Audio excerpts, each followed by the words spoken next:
Good morning, good afternoon, or good evening. Welcome to A-Level and AP Physics. In today's lesson, we will discuss past paper questions from May-June 2025, Paper 2, Variant 1. As always we do, we will discuss these questions in detail so you can improve your conceptual understanding of physics and also you can have better understanding of these exam questions. Let's study together, let's improve together. Question 1 part A says define acceleration. So acceleration simply is equal to the change in velocity over time. So we can say delta V over delta T.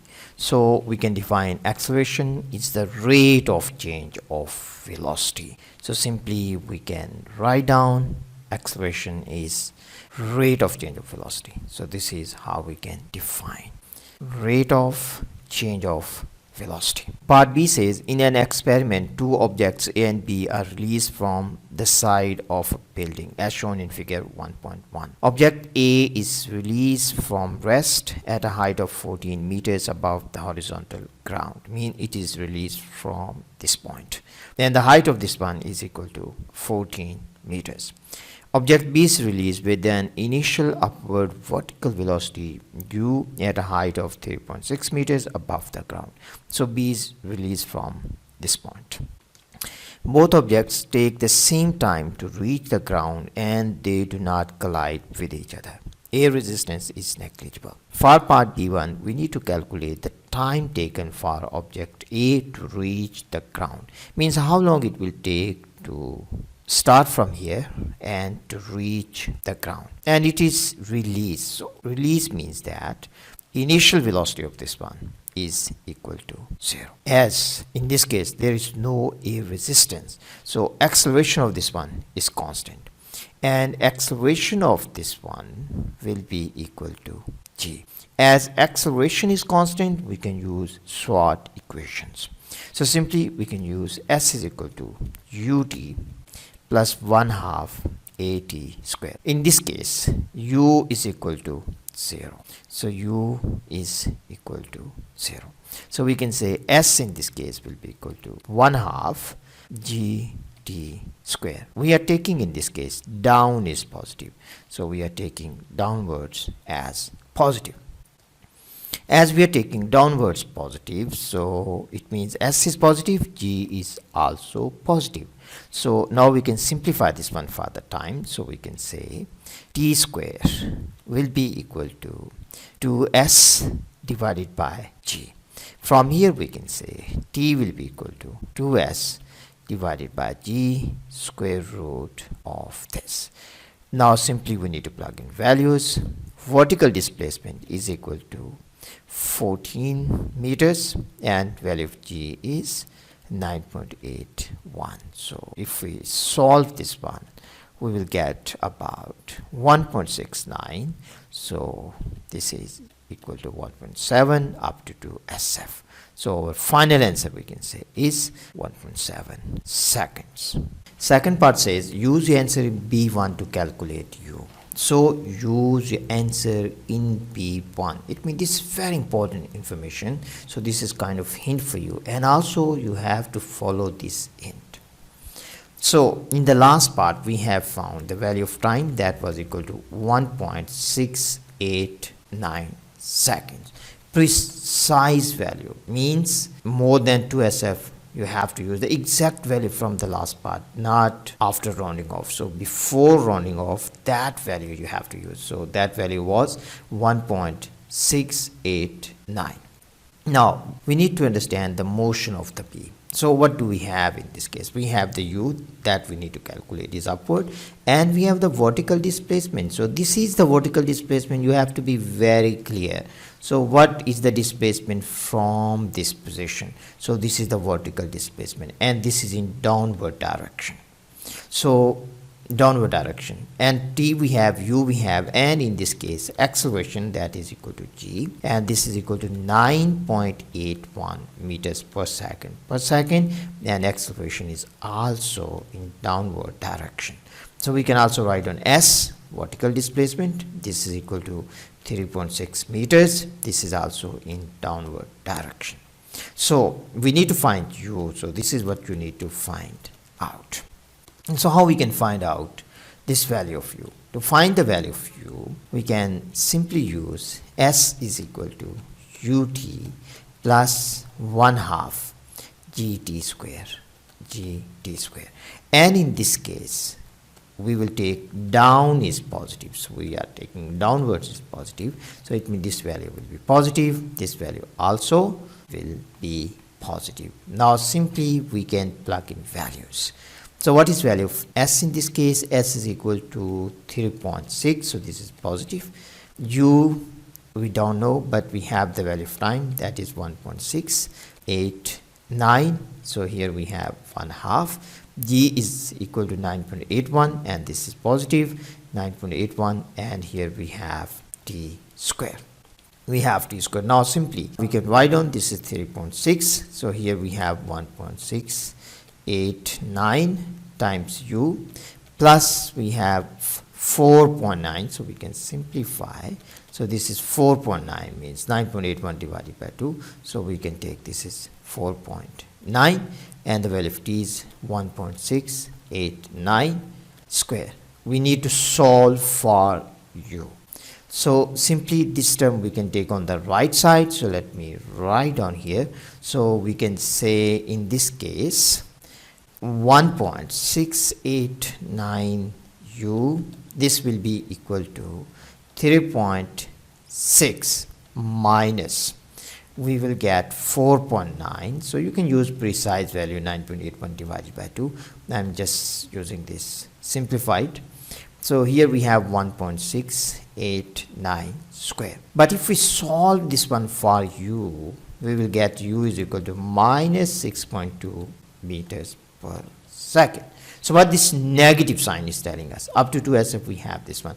Negative sign is telling us direction of u is opposite to this. So it means u is upwards, mean the initial direction of initial velocity is upwards. So this is what negative sign is telling us, mean is in opposite direction of our assumed direction. We assume we have taken down positive, we got negative answer, it means initially u is in upward direction. So this is significance of negative sign, and this is how you can answer. Part C says, in the second experiment, object B is released from the same height and given the same initial speed as in B, but at a release angle theta to the vertical as shown in figure 1.2.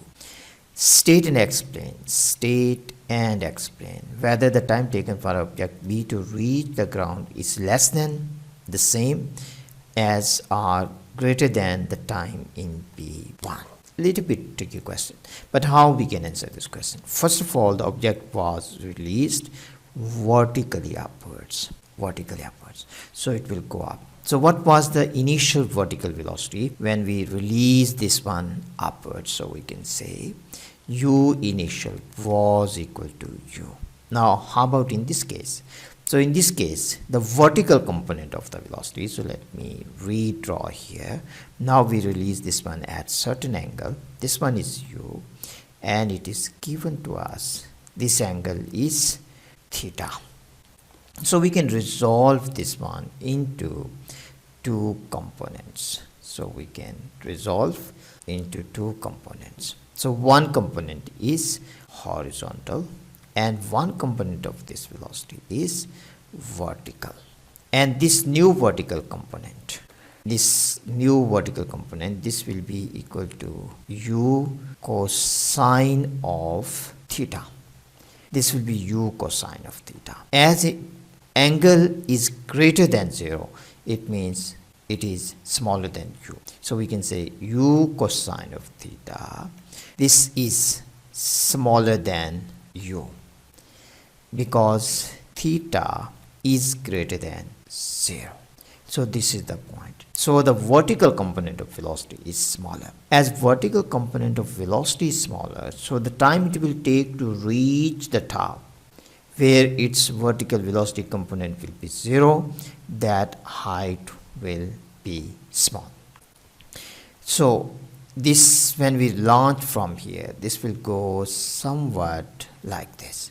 So you can also draw this one, and this one will go up it will reach higher height and then it will fall. Now the time taken from this point to this point is longer, so we can say t1, let's say this is t1, and the time taken from here to here, let's say this time is t2. So t1 will be greater than t2. Now we can also look at this point here. Vertical component of velocity is equal to 0, uv 0, and at this point uv is also 0. So the time taken from here to the ground, let's say that time is t3, and time taken from here to the ground, let's say that is t4. So in this case t3 still will be greater than t4. So what does it mean? It means it will take less time than before when it was thrown vertically upwards, because its vertical height has decreased. Vertical height decreased. Why vertical height decreased? Because vertical component of velocity, this is the important point, vertical component of velocity has been decreased. So less time, so we will say less time because vertical component of velocity has been decreased. So these are the points you need to understand. I hope you have understanding now. So in the answer you have to consider these points. So you can say, first thing you need to say is less than the time will be. Then you need to say the initial vertical component of the velocity is smaller. Therefore, it takes less time to decelerate to zero vertical velocity, as we have discussed. T1 is greater than T2, means T2 is less than T1, and then accelerate downwards to the ground. Again, it will take less time, as we discussed. T4 is less than T3. So this is how you need to answer. Now let's go to the second part. Second part is saying, by considering energy state and explain the effect of the change in release angle on the speed at which B reaches the ground. Very nice question, little bit tricky. Often students, they have confusion with this one. Now let me explain you this one. I will be cleaning this part. So I will be cleaning this part to explain you this. Now simply we can take, in this case, we are looking at this point. We are looking at this point. Let me use different color for better understanding. So at this point we need to understand it has initial kinetic energy. So we can say kinetic energy initial plus it has initial GPE. So it doesn't matter, we throw this way, we throw this way. Because speed is the same, so the initial kinetic energy the same, initial height is the same, so initial GPE is also the same. As there is no air resistance, so when they reach at this point, so the final kinetic energy plus final GPE again will be the same for both of them.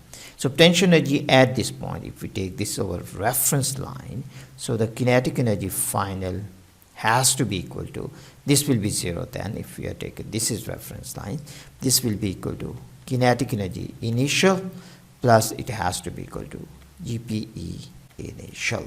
So in both cases, as mechanical energy is conserved, it means speed will be the same. It doesn't matter, we throw this ball up, we throw at an angle, when it reaches the ground, by conservation of energy, speed will be the same, because energy is conserved.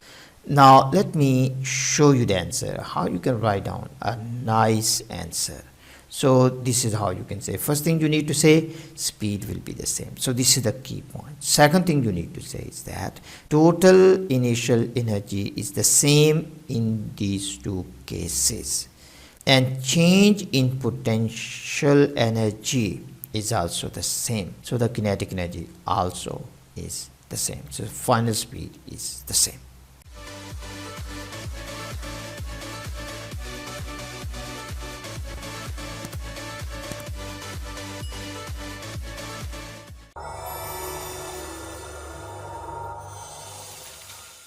Good morning, good afternoon, or good evening. Welcome to A-Level and AP Physics. In today's lesson, we will discuss past paper questions from May-June 2025, Paper 2, Variant 1. As always we do, we will discuss these questions in detail so you can improve your conceptual understanding of physics, and also you can have better understanding of these exam questions. Let's study together, let's improve together. Question 2 part A says, state the principle of moments. Principle of moments, most of the time students they make minor mistake and they lose marks. When they state principle of moments, they will say the sum of clockwise moments is equal to sum of anti-clockwise moments. This statement is correct, but it is not 100% correct. Means it is not complete statement of principle of moments. So how we can define principle of moments in a proper way? When we state principle of moments, we have to say that the sum of clockwise moments about a point is equal to sum of anti-clockwise moments about the same point. We can also say the sum of clockwise moments is equal to sum of anti-clockwise moments about any point. So this is how you need to state in a proper way to get 2 marks. Now let me show you how you can write down principle of moments. So this is how you need to write down. In the answer, you must include sum of clockwise moments about a point is equal to the sum of anti-clockwise moments about the same point. So these bold actually words, they are important. They must be in your answer. Part B says 3 objects A, B and C are placed on a horizontal beam. The beam is in equilibrium as shown in figure 2.1.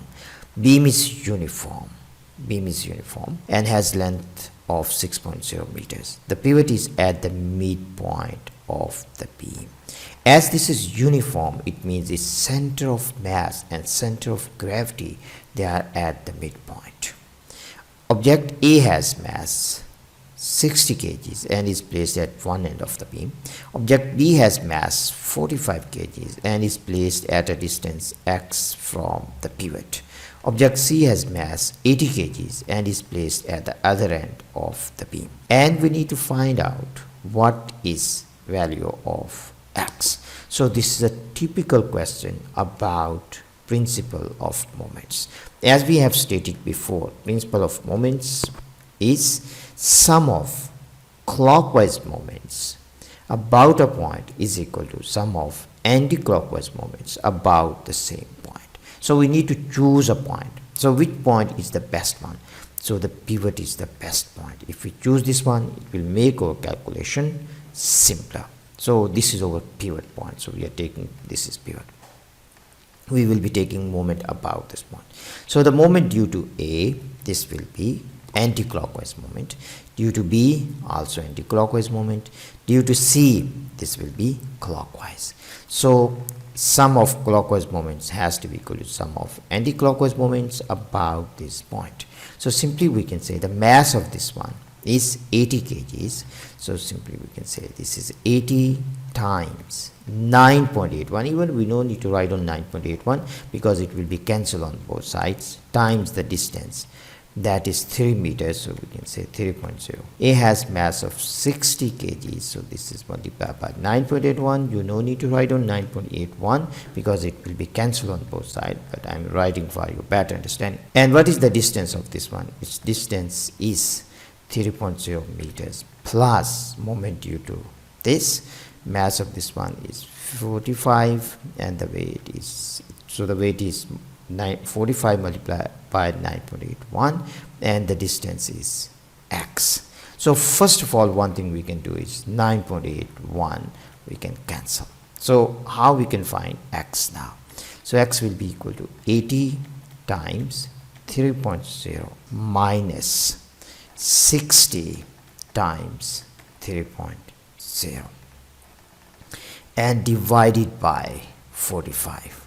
So if we solve this one, our answer should be 1.3 meters. So this is value of x, means this distance from the midpoint is equal to 1.3 meters. So this is how we can answer this question. Part C says the beam is 0.80 meters above horizontal ground. Object A is removed and replaced by a spring connected to the ground and the beam as shown in figure 2.2. After the change, the beam is again horizontal and in equilibrium. The positions of B and C are unchanged. The spring has an unstretched length of 0.59 and obey Hooke's law. Calculate the spring constant of the spring. So there are few points we need to understand. The first thing we need to understand, we replace block A with the spring. So it means that the spring force has to be equal to the weight of block A. Weight of block A. So what is the weight of block A? Block A has mass that was equal to 60. So we need to multiply by 9.81. So this is the force applied by the spring on the beam. Now we need to understand what is direction of the force. Direction of the force in this case has to be down, because in the previous part weight of the block was acting down, so spring force also has to be down. And when spring can pull down, when the spring is stretched. So what is extension of the spring? Means what? X. So it is given to us the unstretched length is this one and stretched, that is equal to 0.80 because spring is here. So we can say L1 minus L0. This is equal to the extension. So we can say X. We can also use delta L for better understanding. So we have 0.80 minus we have 0.59. So we will get this 0.21 meters. So we have F, we have X, so we can find K now. So by Hooke's law, we can simply say Fs, this is equal to K times X. So we need to find out K. So K will be equal to force, spring force divided by extension. We can say this is X. So the force is 60 times 9.81 divided by extension, that is 0.21. So if we solve this one, we will get 2800 newtons per meter up to 2 SF. So this is up to 2 SF. So your answer will be different, but up to 2 SF you will get 2800. Second part says calculate the elastic potential energy of the spring. So pretty straightforward one. Simply we can say elastic potential energy, this is equal to 1/2 F times X. Value of F we already have from the last part, that was equal to 60 times 9.81, and value of extension we have also found in the last part, that is equal to 0.21. Now if we simply multiply, we will get 61.8 and up to 2 SF, as given data has 2 SF, so better is to write down 62 joules. So this is our final answer. Third question, part A, says define power, and power is equal to work done per unit time. So simply you need to say power is work done per unit time. So this is how we can define.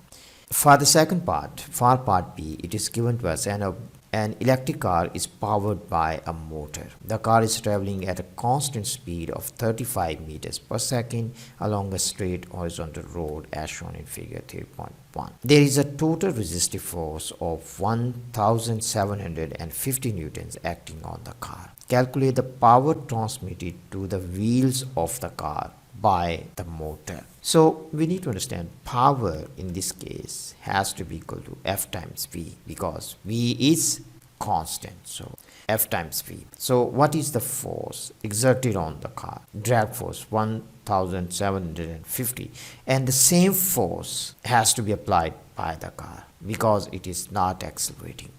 So F has to be equal to 1750, and the value of speed is given, that is 35.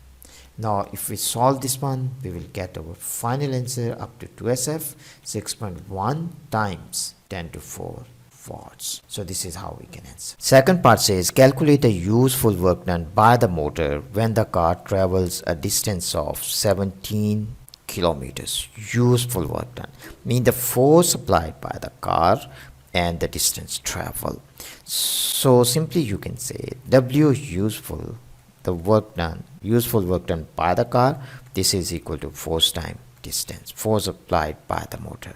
That was given to us in the last part, 1750 newtons, and the distance traveled is 17 kilometers. So we convert into meters, and our final answer in this case will be equal to 3.0 times 10 to 7 joules, and this answer is up to 2 SF. So this is how we can answer. Third part says the potential difference across the motor has a constant value of 600 volts and the motor has an efficiency of 85%. Calculate the current in the motor.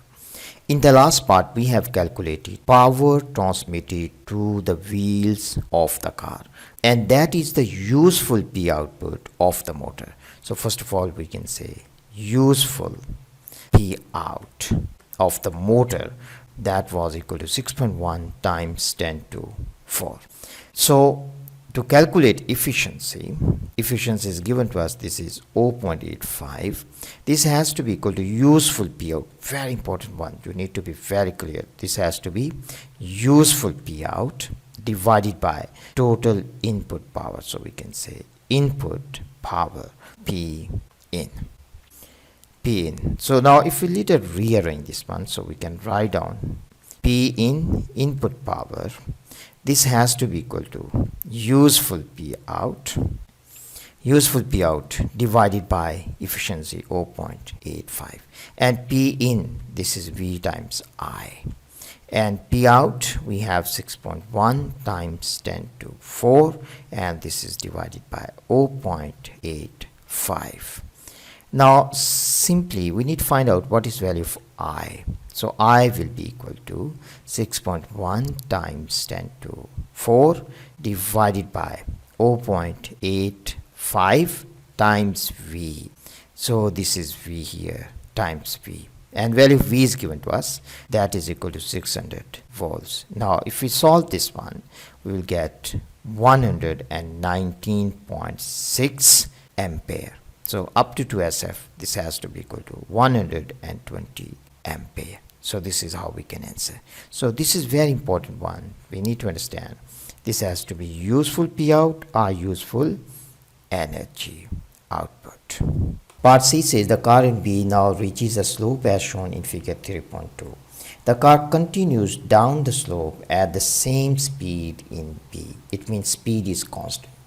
State and explain the effect, if any, of the slope on the air resistance acting on the car. So we need to understand air resistance depends on the speed. As speed of the car in this case is constant, it means air resistance is also constant, is unchanged. So simply we can say air resistance is unchanged. For the second part, we need to find out the effect on the current in the motor. We have already discussed that 0.85 V times I, this is the useful P out, this is equal to F times V. In the last part, we have discussed that 0.85 VI, this is equal to force to balance only air resistance. This was force to balance air resistance, and this was the force applied by the motor. So we can say this is force only by the motor. So this is V. But now in this case, component of the weight is also acting down the slope. So we can say this is 0.85 VI. So in this case, there is a component of the weight. If we draw here, so weight of the car is acting down. So there is a component of the weight that is perpendicular to this plane, and one component of the weight is along the plane. So this is along the plane. So this is along the plane.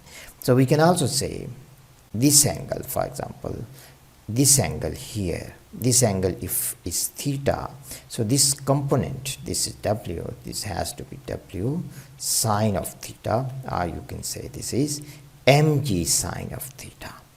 Now the force is by the motor, so we can say there will be force by the motor, but this force has to be smaller, plus mg sine of theta. So we can write down mg sine of theta, and V is constant. If you look at the previous one, so let me write on here. From here we can say F motor. This will be equal to 0.85. I'm writing these things in detail for your better understanding. So now in this case, this V is the speed. This is F motor. From here, what is F motor? So we can write on from here F motor. So we can say F motor times V. So this is the speed. This has to be equal to 0.85 VI minus mg sine of theta times V. So what is F motor from here? So F motor has to be equal to 0.85 VI minus mg sine of theta times V divided by V. So you can see from here it is very clear now that this has to be smaller because this term has been subtracted. This one has been subtracted. This one. We can also write down in a better way. Maybe some of you have little bit confusion about understanding of this. So let me rewrite in a nicer way. So we can say 0.85 VI. This is V minus we have mg sine of theta because VV will be cancelled. So F motor, now you can see it is very clear that F motor is smaller because this term has been subtracted. If F motor is smaller, so it means that current also has to be smaller. Smaller current means motor is applying smaller force. So VI has to be smaller. So V is constant, so I has to be smaller than before. So less current is needed. Power of the motor needed is smaller now. So this is how you can write down the answer. So I have written in detail. I hope you have better understanding. So means current I must decrease. Because F decrease, so current I must decrease. Because smaller force now. So this is how we can answer. Question 4 part A says state the principle of superposition. Principle of superposition simply tells us when two waves meet at a point, the resultant displacement of the resultant wave is the vector sum of the individual displacements of the waves. So this is principle of superposition. It simply means that imagine that we have one pulse. So this is one pulse, this is coming, and we have another pulse. Let's say this is coming. So they are traveling in opposite directions. When they meet at this point, the resultant wave, the displacement of resultant wave is the sum of individual wave displacements. So this is principle of superposition in a nutshell. Now let me show you the answer, how you can write down your proper answer. So this is how you need to write down, and in the answer you need to include when two waves meet at a point or overlap at a point, the resultant displacement is the vector sum of the individual displacements. For part B, it is given to us light of wavelength 7.2 times 10 to minus 7 meters is incident normally on double slit as shown in figure 4.1. A screen is at a distance capital D from the double slit. The double slit and the screen are parallel. The separation of the slits in the double slit arrangement is 0.16. The resulting interference pattern on the screen contains 9 dark fringes as shown in figure 4.2.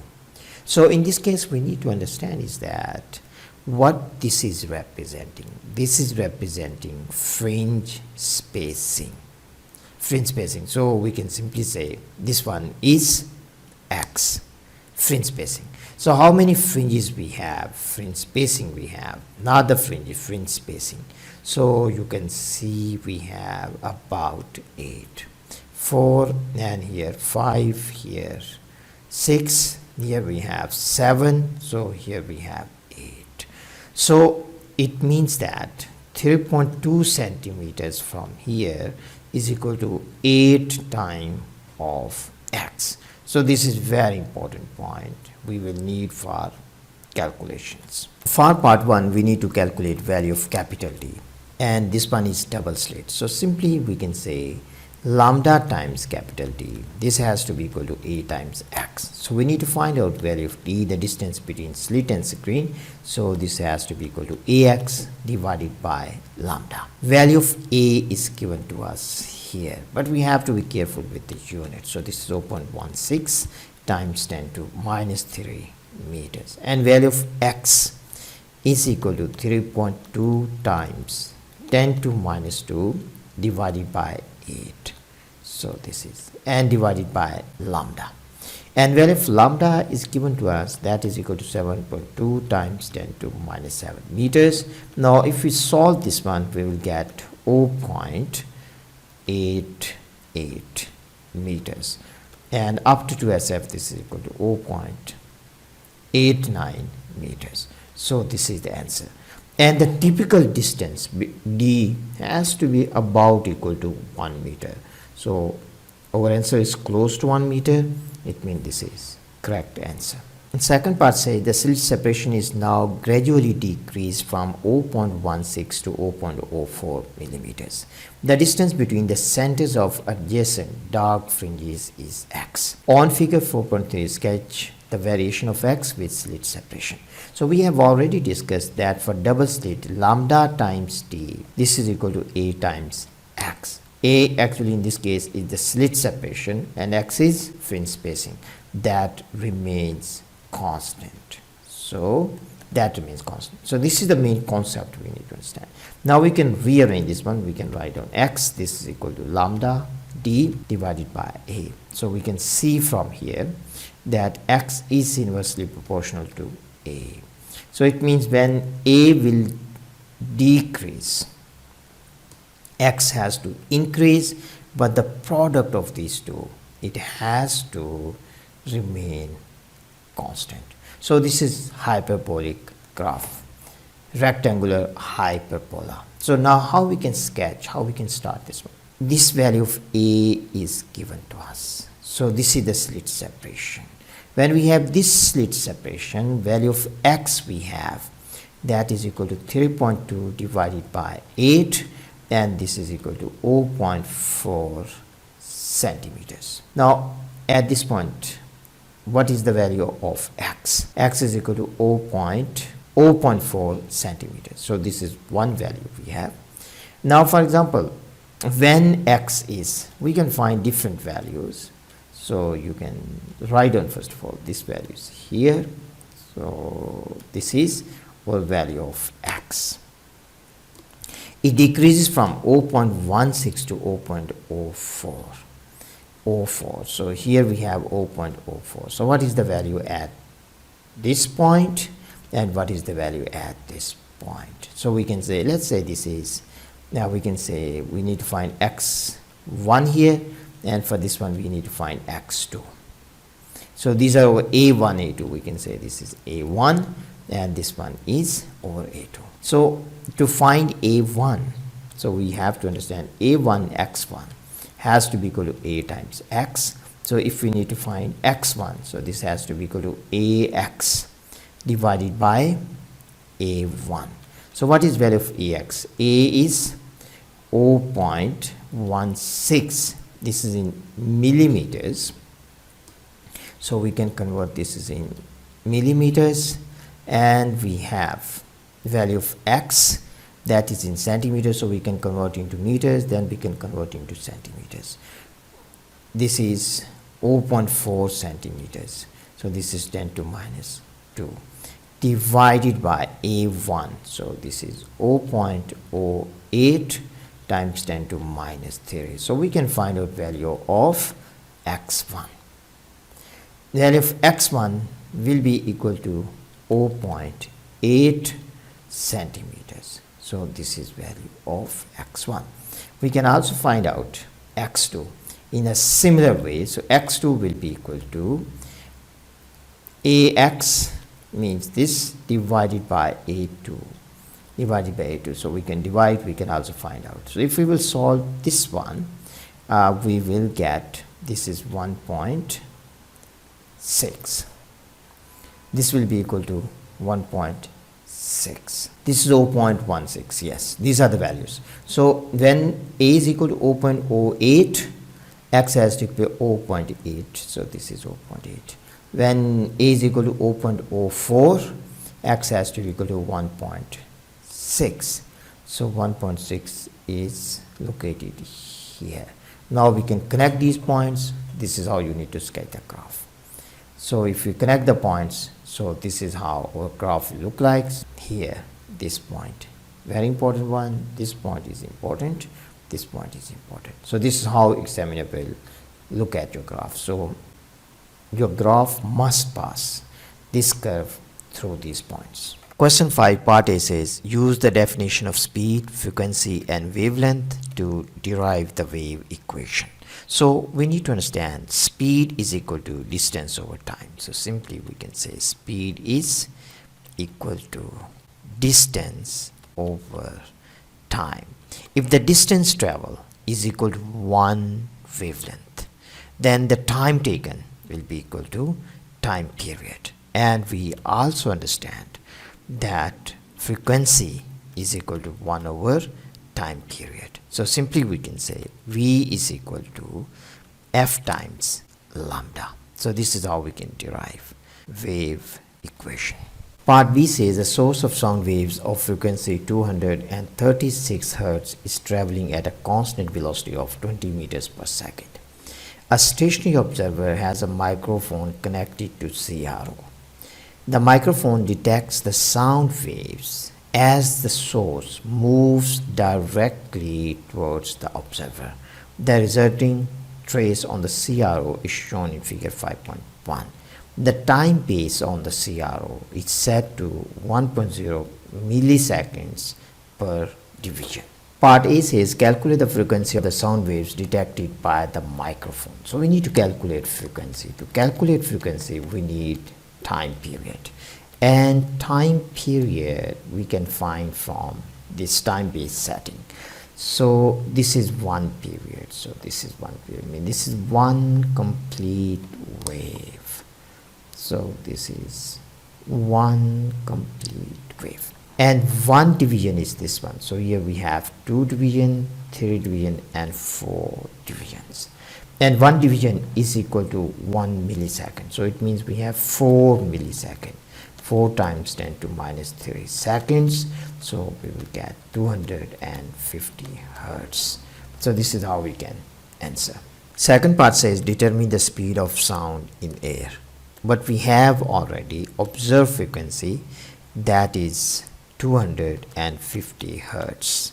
We also have the frequency of the source, that is 236, means frequency of the sound produced by the source, that is 236 Hertz. And also we have the speed of the source, and speed of the source is equal to 20 meters per second, and this is given in the last part. What we need to find out? We need to find out what is speed of the wave, speed of the sound wave. This is we need to find out. For this question, it is also given to us that the source is approaching. You can also see from here, observed frequency is greater than the frequency of sound produced by source. It means source is approaching. So we can simply say observed frequency will be equal to speed of the wave. So this is speed of the wave divided by speed of the wave minus speed of the source multiplied by source frequency. For this one, we need to find out speed of the wave. So one way to do this question is we can write on F observed divided by Fs.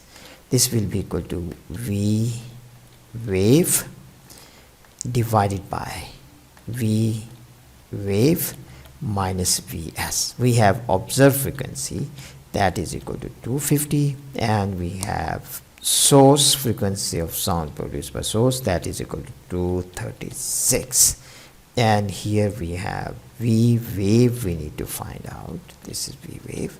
So we can also say that this is V wave minus we have 20 Now we can solve this one for V wave. So we can cross multiply and then we can try to figure out. So if we cross multiply, we will get 250. I'm using VW for the wave, minus we have 250 times 20, and this will be equal to 236 times VW. We can take this one on the other side, so we can say 250 minus 236 times V wave. This is equal to 250 times 20 divided by. So we can divide both sides by this one. So this is 250 minus 236. We also need to divide this one by 250 minus 236. So from here you can simply see what is left behind. So we have V wave. So I'll be writing here. So we have V wave, that is equal to 250 times 20 divided by 250 minus 236, mean this is 14. So if we solve this one, we will get our final answer. That will be equal to 357. 357. So we will get 357 meters per second up to 2SF. This is equal to 360 meters per second. So this is how we can approach. Question 6 is a nichrome wire X of length 45 centimeters and cross-sectional area 4.7 times 10 to -7 meter squares is connected into the circuit as shown in figure 6.1. The resistance of X is given to us, that is equal to 1.1 ohms. The cell has electromotive force 1.3 volts and negligible internal resistance. Calculate the current in X. So current we need to find out. So EMF simply has to be equal to I times R. So we need to find out value of I. So this is equal to EMF divided by resistance. So in this case EMF is 1.3 volts and resistance is 1.1 ohms.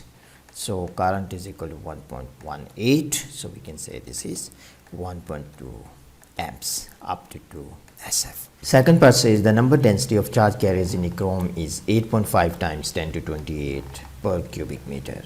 Calculate the average drift speed of the charge carriers in X. So simply we have to use transport equation. Transport equation is I is equal to NQVA. And for this one we need to find out V.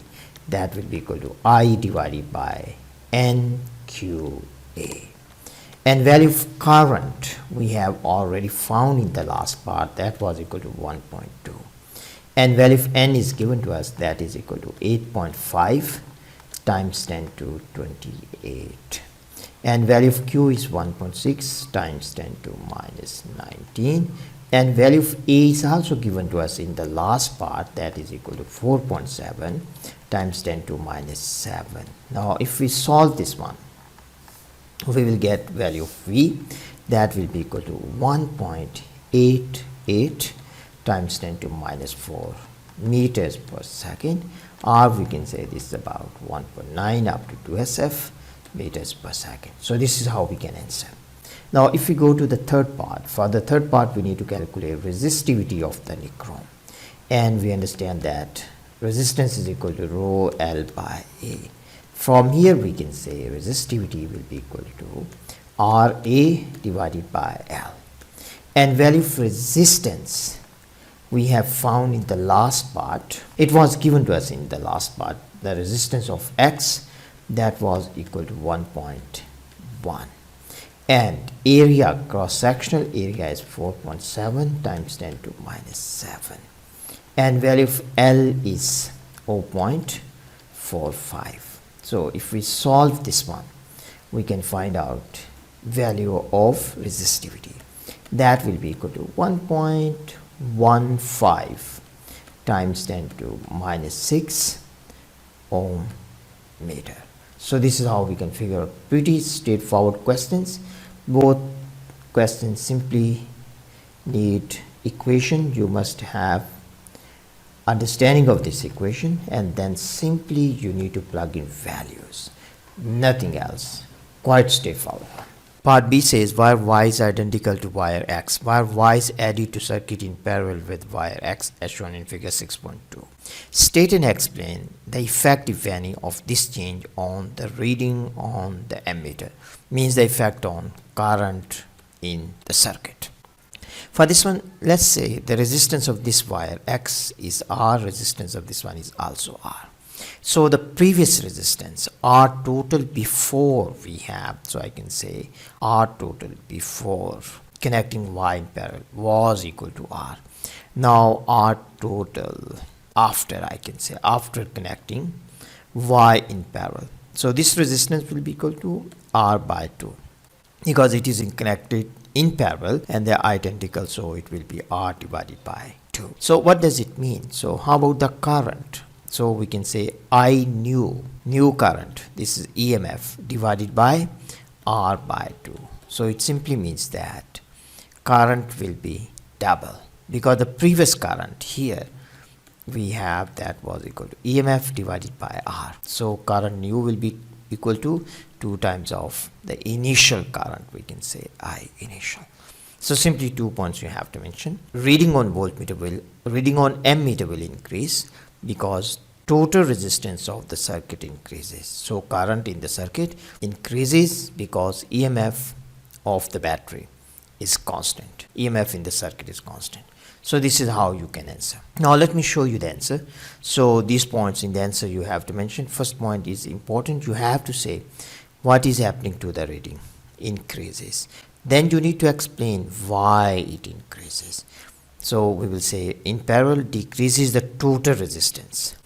EMF of the cell remains constant, so total current increases. Second part says the average drift speed of the charge carriers in X. Means what is effect on that? The average drift speed of the charge carriers. For average drift speed, we need to understand, we have already discussed V is equal to I over NQA. So N is the same because these two wires, they are made of the same material.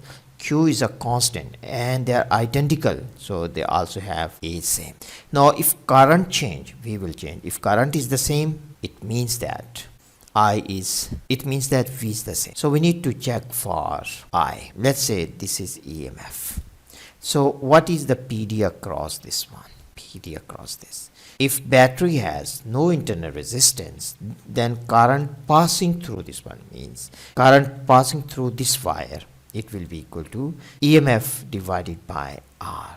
And current passing through this wire also will be equal to EMF divided by R. So the current does not change, it's the same. Question is asking us about drift speed of charge carriers in X. So current in X before and after remain the same. So this current remains the same. So it means drift speed also is the same. So not difficult question if you use this equation. So you can look at the variables, how these quantities are changing, and then you can figure out answer. So this is how you need to answer.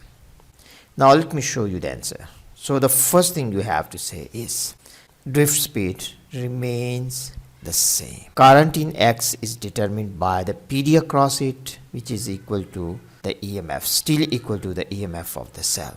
Since the resistance and PD across it unchanged, as we have discussed here, EMF is the same. This is the PD across X. R of X is also the same. So it means current is also the same.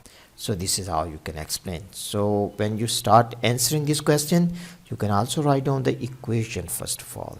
Then you can try to figure out. You can say EMF PD across X is the same. R of X is the same. So current is the same.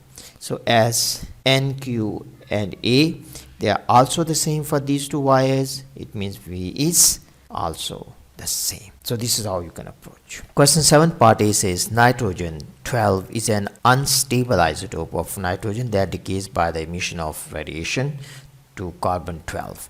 Complete the full nuclear equation for the decay, including all the particles involved. So it is given to us, it decays into carbon 12. So first of all, simply we can write down carbon 12.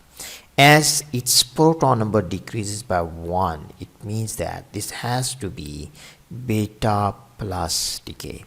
And beta plus is antiparticle. Means this is antiparticle. So here must be electron neutrino.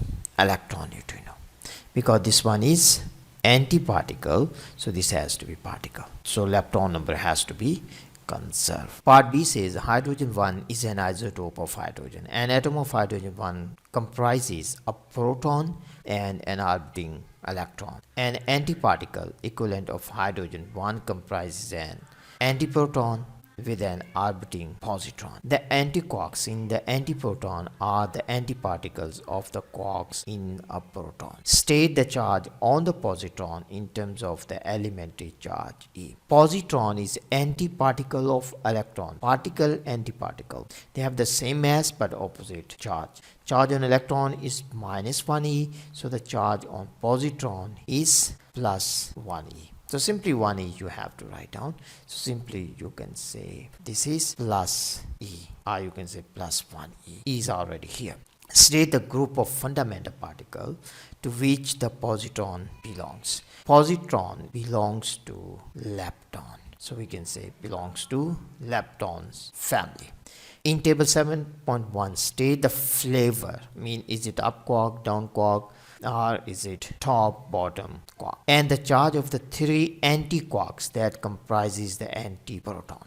So first of all, for proton we need to understand it consists of 2 up quarks and 1 down quark. So this is composition of proton. So we can simply say this is proton. And how about antiproton? It will consist of anti-up and anti-down quark. So simply we can say this is our antiproton. So simply we can say antiproton. So here flavor is up quark. So we can say up, flavor is up, and flavor is down. So how about the charge? Here charge on up quark is plus 2 by 3e. So charge on this quark has to be minus 2 by 3.